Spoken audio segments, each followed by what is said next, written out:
The year is 1812. A young nation, barely 3 decades old, finds itself on the brink of war. The United States of America, having fought hard for its independence from Great Britain, now faces its former colonial master once more. The War of 1812, often overshadowed in history, stands as a pivotal moment in America's journey. It tested the foundations of American independence, emerging as a stronger and more united nation. This is the story of America's second war for independence.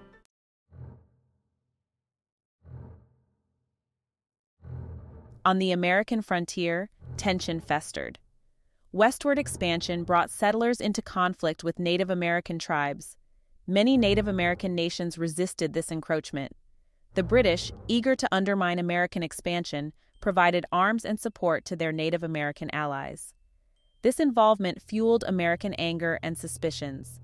President James Madison faced mounting pressure to confront British aggression. War hawks saw conflict as an opportunity to defend American honor and expand borders. On June 18, 1812, President Madison signed a declaration of war against Great Britain. The United States, still in its infancy, was ill-prepared for a full-scale war. Its army was small and inexperienced, its navy dwarfed by the Royal Navy.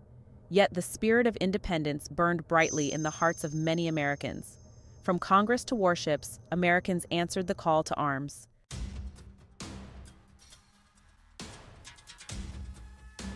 On the high seas, impressment fanned the flames of conflict. The British Royal Navy, facing a manpower shortage, seized American sailors. Thousands of American citizens were forcibly taken and subjected to naval life. The impressment of American sailors was a direct assault on American sovereignty. Imagine the plight of these sailors, snatched away from their ships and families. Many were imprisoned on British ships, forced to fight for a country they no longer called their own. The British argued they were reclaiming deserters, but many impressed were native-born Americans. The British practice of impressment became a rallying cry for war. It symbolized British arrogance and disregard for American rights. This practice fueled the call for American resistance.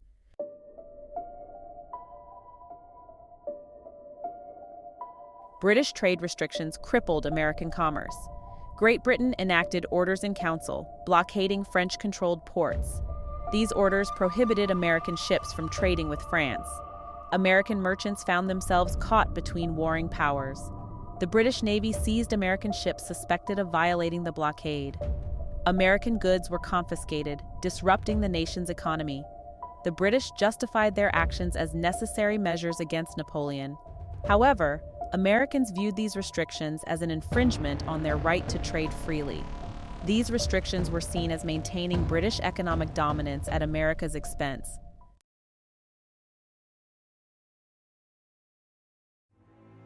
On the western frontier, conflict simmered. American settlers pushed into territories claimed by Native American tribes. This expansion led to clashes with Native American nations defending their homes. The British provided arms and support to Native American allies. British agents supplied tribes with weapons, encouraging resistance. To many Americans, it seemed the British were inciting warfare. Settlers blamed the British for attacks on their communities. British-made muskets in Native American hands were seen as evidence. The belief that the British were stirring up trouble fueled American anger. This added to the growing list of grievances against the former colonial power.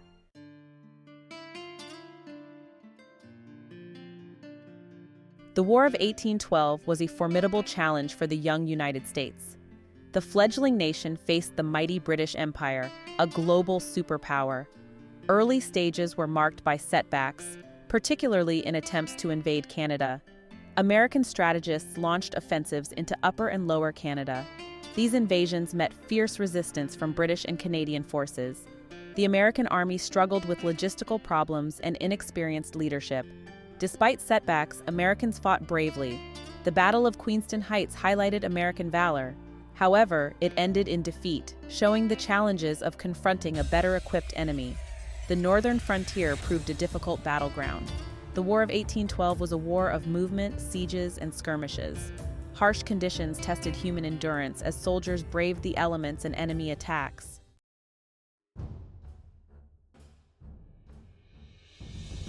The United States Navy achieved unexpected victories at sea.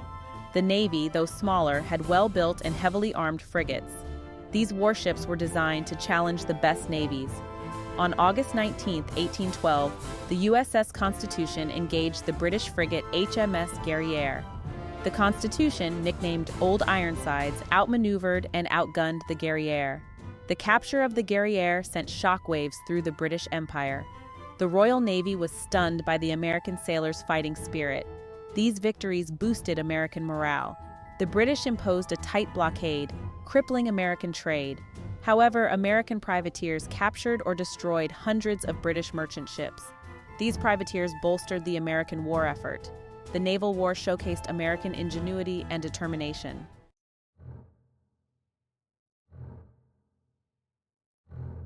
In August 1814, British forces turned their attention to the American mainland.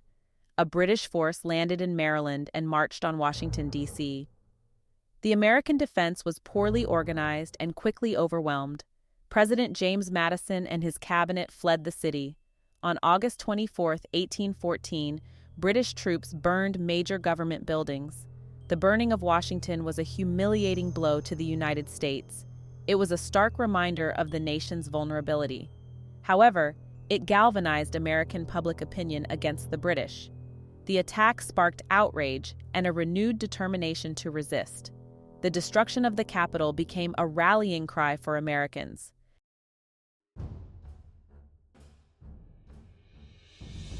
A pivotal battle unfolded in the swamps surrounding New Orleans. In December 1814, a British force aimed to capture the city. Defending New Orleans was a ragtag American force led by General Andrew Jackson. Jackson rallied his troops, including regular soldiers, militia, volunteers, free blacks, and pirates. He constructed a formidable defensive line. On January 8, 1815, the British launched an assault. The British attack was met with devastating American artillery and rifle fire. The American defenders repulsed the British, inflicting heavy casualties. The Battle of New Orleans secured the Mississippi River Valley for the United States. The victory made General Andrew Jackson a national hero.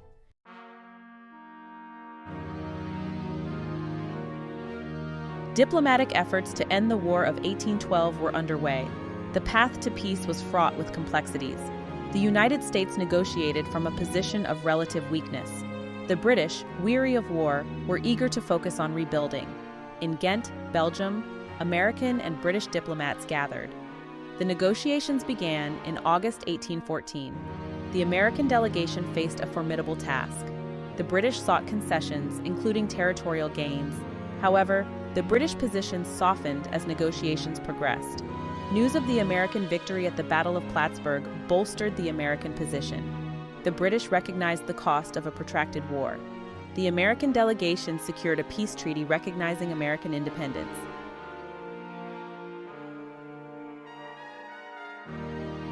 Section 2. The Terms of Peace.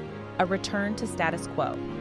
On Christmas Eve, 1814, after months of arduous negotiations, the Treaty of Ghent was signed, officially ending the War of 1812. The treaty, a testament to the delicate art of compromise and the desire for peace on both sides of the Atlantic, essentially restored the pre-war status quo. There were no territorial gains or losses for either side, and the contentious issues of impressment and neutral trading rights, which had been major catalysts for the war, were not explicitly addressed in the treaty. The Treaty of Ghent stipulated a cessation of hostilities and the return of all captured territories to their pre-war owners. Prisoners of war were to be released, and commissions were established to resolve boundary disputes between the United States and British North America. The treaty also called for the establishment of a joint commission to address the issue of the slave trade, which both nations had pledged to abolish. The treaty's silence on the issues of impressment and neutral trading rights, which had been major points of contention for the United States, reflected the complexities of the negotiations and the realities of the post-war world. With the Napoleonic Wars over, the British no longer faced the same manpower shortages that had led to the widespread impressment of American sailors.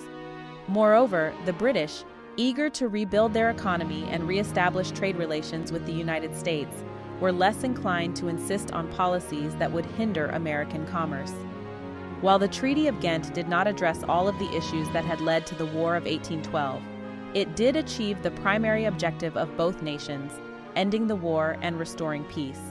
The treaty, though perhaps not a complete victory for either side, represented a pragmatic compromise that allowed both nations to move forward and address their differences through diplomacy rather than warfare.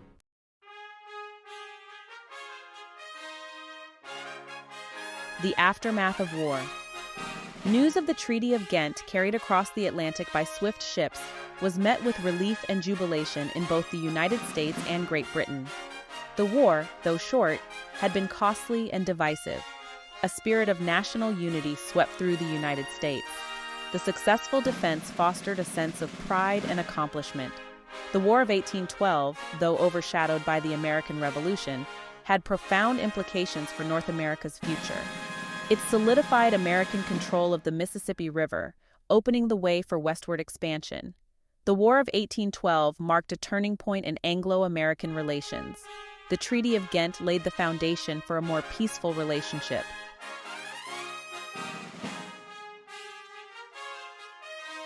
A nation forged anew, the rise of American nationalism. The War of 1812, though often overshadowed by the American Revolution, left an indelible mark on the young nation's psyche. From the ashes of conflict, a renewed sense of national unity and purpose arose. Shared sacrifices and victories bound the nation together. The war tested the American spirit, proving the United States could defend its interests. Emerging with a newfound national identity, the United States secured its place among the nations. A wave of patriotic fervor swept through American society. The American flag became an emblem of national unity and resolve. Artists and writers celebrated American courage and sacrifice. Politicians embraced a more assertive and nationalistic tone.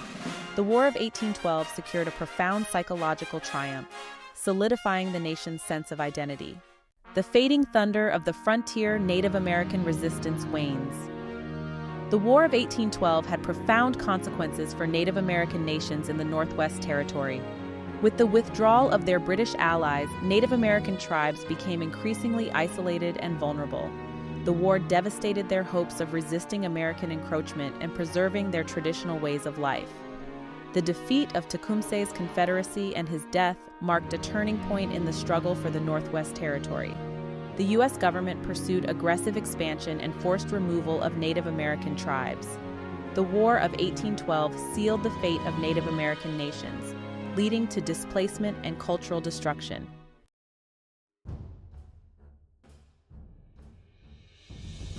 A new era dawns, America's path to global power.